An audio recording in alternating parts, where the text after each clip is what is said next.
Hi friends, R4iലേക്ക് എല്ലാവർക്കും സ്വാഗതം. Warren ബഫറ്റിൻ്റെ ഒരു സുപ്രസിദ്ധമായ ഒരു കോട്ടുണ്ട്. നിങ്ങൾ കയ്യിൽ വെച്ചിരിക്കുന്ന സ്റ്റോക്കിൻ്റെ വില 50% ഇടിഞ്ഞാൽ നിങ്ങൾ പരിഭ്രാന്തരാകുകയും അത് നിങ്ങളെ വിൽക്കാൻ പ്രേരിപ്പിക്കുകയും ചെയ്യുന്നുണ്ടെങ്കിൽ സ്റ്റോക്ക് മാർക്കറ്റ് നിങ്ങൾക്ക് നിക്ഷേപിക്കാൻ പറ്റിയ ഒരിടമല്ല. അപ്പോൾ ഇവിടെ നമ്മൾ ചർച്ച ചെയ്യാൻ പോകുന്ന കെയ്ൻസ് ടെക്നോളജി എന്ന സ്റ്റോക്കിനെ സംബന്ധിച്ചിടത്തോളം അത് 50% 60% അതിൻ്റെ ഹൈയിൽ നിന്ന് ഇടിഞ്ഞിട്ടുള്ളത്. ഇപ്പോൾ ലാസ്റ്റ് ട്രേഡിംഗ് അത് ക്ലോസ് ചെയ്തത് 3045 എന്ന പ്രൈസിലാണ്. അതിൻ്റെ ഹൈ ആയിട്ടുള്ള 7705 എന്ന പ്രൈസിൽ നിന്നാണ് ഈ 3045 എന്ന പ്രൈസിലേക്ക് അത് എത്തിയത്. ലാസ്റ്റ് ട്രേഡിംഗിൻ്റെ അതിൻ്റെ RSI 30 താഴെ വന്ന് 28 എന്ന ലെവൽ ഓവർ സോൾഡ് സോണിലേക്കായിരുന്നു. ഈ സ്റ്റോക്കിൻ്റെ ഒരു മീഡിയൻ PE നമ്മൾ നോക്കിക്കഴിഞ്ഞാൽ 119 എന്ന PEയിലായിരുന്നു അത് ഉണ്ടായിരുന്നത്. അത്രമാത്രം വാല്യുവേഷനാണ് ഇതിന് ഇൻവെസ്റ്റേഴ്സ് നൽകിയത്. വലിയ പ്രതീക്ഷകളായിരുന്നു ഈ സ്റ്റോക്കിൽ ഉണ്ടായിരുന്നത്. ആ ഒരു ലെവലിൽ നിന്നാണ് ഈ സ്റ്റോക്കിൻ്റെ PE ഇപ്പോൾ 55 എന്ന ലെവലിൽ കാണുന്നത്. PEG റേഷ്യോ നോക്കിക്കഴിഞ്ഞാൽ ഇതിപ്പോൾ അണ്ടർ വാല്യൂഡ് ആയിട്ടുള്ള ഒരു സ്റ്റോക്കാണ്. കാരണം 1 താഴെയാണ് PEG റേഷ്യോ നമ്മൾ കാണുന്നത്. എന്നാൽ ഇപ്പോഴും ഇൻഡസ്ട്രി PEക്ക് മുകളിൽ തന്നെയാണ് സ്റ്റോക്ക് നിൽക്കുന്നത്. ഇൻഡസ്ട്രി PE 30 മാത്രമാണ്.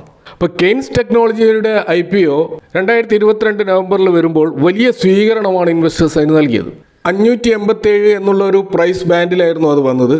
ലിസ്റ്റ് ചെയ്യുമ്പോൾ 775 എന്ന നിരക്കിലാണ് ലിസ്റ്റ് ചെയ്തത്.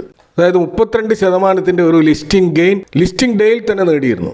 അതിനുശേഷം പിന്നീട് ശക്തമായ ഒരു മുന്നേറ്റമാണ് നമ്മൾ ഈ സ്റ്റോക്കിൽ കാണുന്നത്. 2025 ഒക്ടോബർ നവംബർ കാലഘട്ടത്തിൽ ഈ സ്റ്റോക്കിൻ്റെ വില 7705 എന്നുള്ള അതിൻ്റെ ഹൈയിലെത്തിയിരുന്നു. IPO വിലയായിട്ടുള്ള 587 നിന്നും 7705 വരെയുള്ള ഒരു വളർച്ച കണക്കാക്കിയാൽ ഇത് 1200% കൂടുതലുള്ള ഒരു മുന്നേറ്റമാണ്. അതായത് 13 മടങ്ങ് വളർച്ചയാണ് സ്റ്റോക്കിലുണ്ടായത്. അങ്ങനെ ഒരു മൾട്ടി ബാഗർ റിട്ടേൺ ആണ് ഈ സ്റ്റോക്ക് നൽകിയത്. ഇപ്പോൾ 537 നിന്ന് 3000 ലെവലിലേക്ക് അത് എത്തുമ്പോൾ അവിടെ പോലും 412% വളർച്ച ഉണ്ടായിട്ടുണ്ട്. അപ്പോൾ IPOയിൽ ഇൻവെസ്റ്റ് ചെയ്തവരെ സംബന്ധിച്ചിടത്തോളം ഇപ്പോഴും 5 മടങ്ങിൽ കൂടുതലുള്ള ഒരു വർധനമാണ് ഈ സ്റ്റോക്കിലുള്ളത്. അപ്പോൾ ഇവരുടെ ആ ഒരു IPO ടൈമിങ്ങും ആ ഒരു കാലഘട്ടവും അതിവേഗം വളരുന്ന ഇന്ത്യയിലെ EMS അഥവാ ഇലക്ട്രോണിക്സ് മാനുഫാക്ചറിങ് മേഖലയിലെ ഏറ്റവും മികച്ച പ്രകടനം കാഴ്ചവെച്ച സ്റ്റോക്കുകളിൽ ഒന്നായിട്ടാണ് നമുക്ക് ഈ കെയ്ൻസ് ടെക്നോളജി കാണാൻ കഴിയുക. എന്നാൽ ആ ഒരു ലെവലിൽ നിന്നും ഇത്ര വലിയൊരു ക്രാഷ് ഈ സ്റ്റോക്കിൽ എന്തുകൊണ്ട് സംഭവിച്ചു എന്നാണ് നമ്മൾ പരിശോധിക്കുന്നത്. അപ്പോൾ അതിനു മുമ്പ് നമുക്ക് ഈ സ്റ്റോക്കിൻ്റെ ഒരു ബിസിനസ് മോഡൽ ഒന്ന് പരിചയപ്പെടാം. അപ്പോൾ കെയ്ൻസ് ടെക്നോളജി ഒരു സാധാരണ ഇലക്ട്രോണിക്സ് മാനുഫാക്ചറിങ് സർവീസ് കമ്പനി മാത്രമല്ല, അതൊരു ഇൻ്റഗ്രേറ്റഡ് EMS കമ്പനിയാണ്.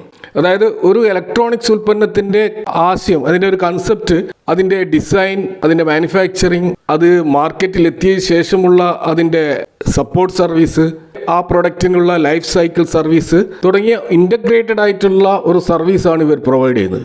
ബേസിക്കലി 3 രീതിയിലാണ് ഇവരുടെ ബിസിനസ് പ്രവർത്തിക്കുന്നത്. ഒന്ന് OEM ആണ്, അതായത് ഒറിജിനൽ എക്യുപ്മെൻറ്റ് മാനുഫാക്ചറിങ്. അതായത് ഇവരുടെ ക്ലയൻറ്റുകൾ നൽകുന്ന ഡിസൈൻ അനുസരിച്ച് പ്രിൻറ്റഡ് സർക്യൂട്ട് ബോർഡുകളും അതിൻ്റെ കംപ്ലീറ്റ് ബോക്സ് ബിൽഡ് പ്രൊഡക്റ്റുകളും ഇവർ നിർമ്മിച്ചിട്ട് കൊടുക്കുന്നു. ഇതിനാണ് നമ്മൾ OEM എന്ന് പറയുന്നത്. ഇതേപോലെ ODM അഥവാ ഒറിജിനൽ ഡിസൈൻ മാനുഫാക്ചറിങ്ങും ഇവർ ചെയ്യുന്നുണ്ട്. അതായത് കെയ്ൻസ് സ്വന്തമായിട്ട് തന്നെ പ്രൊഡക്റ്റുകൾ ഡിസൈൻ ചെയ്യുകയും അത് ഡെവലപ്പ് ചെയ്യുകയും ചെയ്യുന്നു. തുടർന്ന് മറ്റ് വൻകിട കമ്പനികൾക്ക് അവരുടെ ബ്രാൻഡിൻ്റെ പേരിൽ വിൽക്കാൻ ഇവർ അനുമതി നൽകുന്നു. ഉദാഹരണത്തിന് സ്മാർട്ട് മീറ്ററുകൾ അത്തരത്തിലുള്ള ഒരു പ്രൊഡക്റ്റാണ്.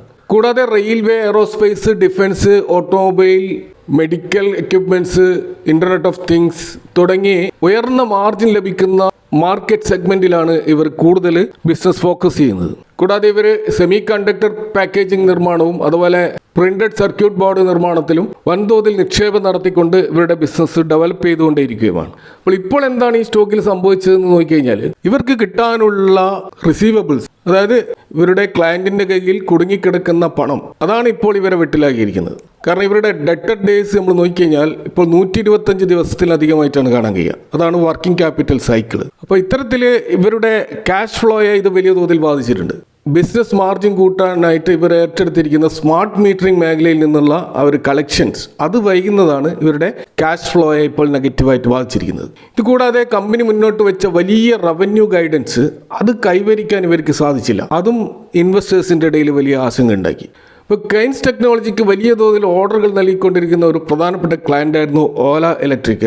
എന്നാൽ ഓല അവരുടെ ഇലക്ട്രോണിക് ഘടകങ്ങളുടെ നിർമ്മാണം സ്വന്തമായി ചെയ്യാൻ തുടങ്ങിയതും അവരുടെ ചില മോഡലുകളുടെ ഉൽപ്പാദനത്തിൽ വരുത്തിയ മാറ്റങ്ങളും കാരണം കെയ്ൻസിന് നൽകിക്കൊണ്ടിരുന്ന ഓർഡറുകളിൽ വലിയ കുറവുണ്ടായി. അപ്പോൾ ഓല ഇലക്ട്രിക്കിൽ നിന്ന് ഉള്ള ഓർഡറുകളിൽ ഏതാണ്ട് 80 മുതൽ 90% വരെ ഇടിവ് രേഖപ്പെടുത്തിയത് ഓട്ടോ സെഗ്മെന്റിൽ നിന്നുള്ള വരുമാനത്തെ വളരെയധികം ദോഷകരമായിട്ട് ബാധിച്ചു. ഇതുകൂടാതെ ഗവൺമെന്റ് മേഖലയിലും ഇവർക്ക് വലിയ തിരിച്ചടി നേരിട്ടു. ഇന്ത്യയിലുടനീളം ട്രഡീഷണൽ ആയിട്ടുള്ള ഇലക്ട്രിക് മീറ്ററുകൾ മാറ്റി സ്മാർട്ട് മീറ്ററുകൾ സ്ഥാപിക്കാനുള്ള സെൻട്രൽ ഗവൺമെന്റിന്റെ വലിയൊരു പ്രൊജക്റ്റാണിത്. അപ്പോൾ ഈ ഒരു പ്രൊജക്റ്റിന് കീഴിൽ സ്മാർട്ട് മീറ്ററുകൾ നിർമ്മിക്കാനുള്ള വലിയ ഓർഡറുകൾ കെയ്ൻസിന് ലഭിച്ചിരുന്നു. എന്നാൽ ഗവൺമെന്റ് തലത്തിലുള്ള അപ്രൂവൽസ് കിട്ടാനും കൂടാതെ വിവിധ ഇലക്ട്രിസിറ്റി ഡിസ്ട്രിബ്യൂഷൻ കമ്പനീസിൽ നിന്നുള്ള പണം ലഭിക്കാൻ താമസം നേരിട്ടതും ഈ പ്രോജക്റ്റ് വിചാരിച്ച രീതിയിൽ മുന്നോട്ട് കൊണ്ടുപോകാൻ ഇവർക്ക് തടസ്സങ്ങൾ നേരിട്ടു. അപ്പോൾ ഇതിനു വേണ്ടി ഇവർ നിർമ്മിച്ച ഉൽപ്പന്നങ്ങൾ ഇൻവെന്ററി ആയിട്ട് കെട്ടിക്കെടുക്കുകയും റിസീവബിൾസ് വൈകുകയും ചെയ്തു.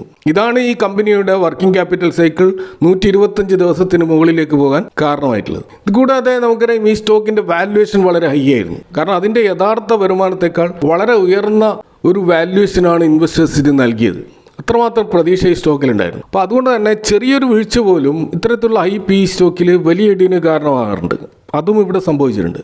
അപ്പോൾ ഈ ഒരു ഘട്ടത്തിൽ ഇനി കെയ്ൻസ് തിരിച്ചു വരുമോ എന്ന് ചോദിച്ചു കഴിഞ്ഞാൽ ഈ സ്റ്റോക്കിന്റെ സർവൈവൽ സാധ്യത വളരെ കൂടുതലാണ്. ഒന്നാമത് നിലവിൽ കമ്പനിക്ക് ഏതാണ്ട് 8000 കോടിയിലധികം രൂപയുടെ ഓർഡറുകൾ കൈവശമുണ്ട്. അപ്പോൾ ഇത് തന്നെ അടുത്ത വർഷങ്ങളിൽ നല്ലൊരു വരുമാനം ഉറപ്പ് നൽകുന്ന ഒരു ഓർഡറാണിത്. കൂടാതെ ഗുജറാത്തിലും കർണാടകയിലുമായിട്ട് കമ്പനി ആരംഭിക്കുന്ന സെമി കണ്ടക്ടർ പ്ലാന്റുകൾക്ക് സ്റ്റേറ്റ് സെൻട്രൽ ഗവൺമെന്റുകൾ വലിയ സബ്സിഡി പിന്തുണയുമുണ്ട്. അപ്പോൾ ഈ പ്ലാന്റുകൾ പ്രവർത്തന സജ്ജമാകുന്നതോടെ കെയ്ൻസിന്റെ ബിസിനസ് മറ്റൊരു തലത്തിലേക്ക് വളരും. അപ്പോൾ നിലവിലുള്ള ഈ ഒരു ക്യാഷ് ഫ്ലോ പ്രശ്നങ്ങൾ താൽക്കാലികമാണെന്നും അടുത്തൊരു 2-3 ക്വാർട്ടറുകളിൽ ഇവർക്ക് ലഭിക്കാനുള്ള റിസീവേഴ്സ് ഏകദേശം 1000 കോടിയോളം പിരിച്ചെടുത്ത് കാര്യങ്ങൾ സാധാരണ നിലയിലാക്കുമെന്ന് മാനേജ്മെന്റ് ഉറപ്പ് നൽകുന്നുണ്ട്. ഇപ്പോൾ ചുരുക്കത്തിൽ കെയ്ൻസ് ടെക്നോളജി നേരിടുന്നത് ഇപ്പോൾ ഒരു ഓപ്പറേഷണൽ ക്യാഷ് ഫ്ലോ ഇഷ്യൂ മാത്രമാണ്, അല്ലാതെ അതിന്റെ ബിസിനസ്സിൽ യാതൊരു തകർച്ചയും ഉണ്ടായിട്ടില്ല. ഇനി നമ്മൾ ഇവരുടെ ഒരു ഗവേണൻസ് അല്ലെങ്കിൽ ഇതിന്റെ ഒരു മാനേജ്മെന്റ് ടീമൊക്കെ എത്രമാത്രം ക്വാളിറ്റി ഉള്ളതാണ് എന്ന് നമ്മൾ പരിശോധിച്ചാൽ ഇതിന്റെ ഫൗണ്ടർ ആയിട്ടുള്ള രമേശ് കുഞ്ഞിക്കണ്ണൻ അദ്ദേഹം 1988 ഈ കെയ്ൻസ് ടെക്നോളജി സ്ഥാപിക്കുന്നത്. അപ്പോൾ മൈസൂർ ബേസ്ഡ് ആയിട്ടുള്ള വെറും ഒരു ചെറിയ ഇലക്ട്രോണിക്സ് നിർമ്മാണ യൂണിറ്റ് ആയിട്ടാണ് ഇത് ആരംഭിക്കുന്നത്. അപ്പോൾ തുടക്കത്തിൽ കൺസ്യൂമർ ഇലക്ട്രോണിക്സ് മേഖലയിൽ ശ്രദ്ധ കേന്ദ്രീകരിച്ച കമ്പനി പിന്നീട് ഹൈ റിലയബിലിറ്റി ആവശ്യമായിട്ടുള്ള റെയിൽവേ, ഡിഫൻസ്, എയറോസ്പേസ്, മെഡിക്കൽ തുടങ്ങിയ സങ്കീർണമായ മേഖലയിൽ ബിസിനസ് ടു ബിസിനസ് പ്രവർത്തനങ്ങൾ വ്യാപിപ്പിച്ചതായിട്ടാണ് നമ്മൾ അതിൻ്റെ ഹിസ്റ്ററിക്കൽ ഗ്രോത്തിൽ നിന്നും കാണാൻ കഴിയുന്നത്. അപ്പോൾ കോവിഡിന് ശേഷം ഗ്ലോബൽ ലെവലിൽ China+1 എന്നുള്ള ഒരു സ്ട്രാറ്റജി ഡെവലപ്പ് ചെയ്ത് വന്നതോടെ ഇന്ത്യ ഗവൺമെന്റ് പ്രഖ്യാപിച്ച ആത്മനിർഭർ ഭാരത് PLI സ്കീമുകൾ ഇതൊക്കെ ഈ കമ്പനിക്കും വളരെ പോസിറ്റീവായിട്ടുള്ള ഗ്രോത്ത് മൊമെന്റം നൽകിയതായിട്ട് നമുക്ക് കാണാൻ കഴിയും. കൂടാതെ ചന്ദ്രയാൻ 3, ആദിത്യ LT എന്നീ ഹിസ്റ്റോറിക്കലായിട്ടുള്ള എയറോസ്പേസ് പ്രോജക്റ്റുകളിൽ അതിൻ്റെ സാറ്റലൈറ്റ് സബ് അസംബ്ലി നിർമ്മാണത്തിലും കെയ്ൻസ് പങ്കാളിയായിരുന്നു. ഇപ്പോൾ ഈ രമേശ് കുഞ്ഞിക്കണ്ണൻ എന്ന് പറയുന്ന ഇദ്ദേഹം